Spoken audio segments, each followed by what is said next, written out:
Et la lumière est omniprésente à l'intérieur de cet atelier. Cézanne a voulu aménager deux grandes fenêtres côté sud pour jouer justement avec la lumière qui vient également côté nord par la grande verrière. On retrouve des rideaux, des volets intérieurs et des volets extérieurs qui lui permettent de faire entrer la lumière à l'intérieur de son lieu de travail. Cézanne réalise son rêve. Un havre de paix baigné de lumière, même les murs sont peints en gris pour absorber les reflets extérieurs de la lumière afin que les objets ne soient pas perturbés. La lumière est omniprésente à l'intérieur de cet atelier.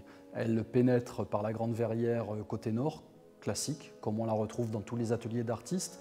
Mais au-delà de cet éclairage indirect, Cézanne a voulu aussi jouer avec la lumière. Et c'est pour ça que côté sud, il y a aussi deux immenses fenêtres et Cézanne tamise la lumière à l'intérieur de ces lieux.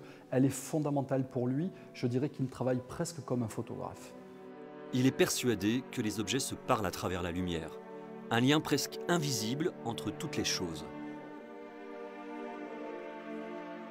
Donc c'est toujours cette même idée d'élaborer un nouveau langage classique, comme on le faisait au XVIIe siècle avec l'art de la nature morte, notamment chez Chardin ou d'autres, donc qui est repris, de jouer sur les effets de luminosité, notamment sur le verre. Il y a souvent une bouteille qui est posée, ou jouer aussi sur les porcelaines blanches.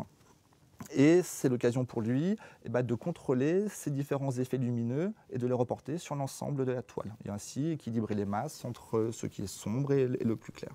Les reflets, par exemple, que l'on retrouve sur chaque chose, le peintre les dispose, joue avec eux subtilement.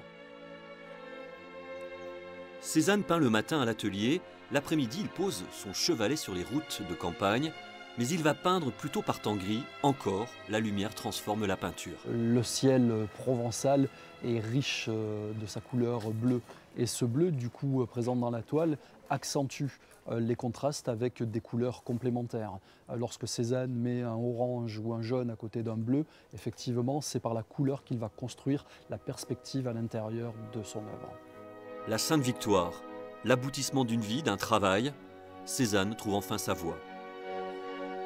La lumière de la Provence, c'est pour lui retrouver la lumière de l'Italie, la lumière aussi d'une époque classique. Et donc il y a cette volonté de ne plus être dans le côté éphémère comme avec les impressionnistes, mais maintenant de fixer une sensation et être plutôt dans une forme de temporalité ou mieux d'éternité tout simplement.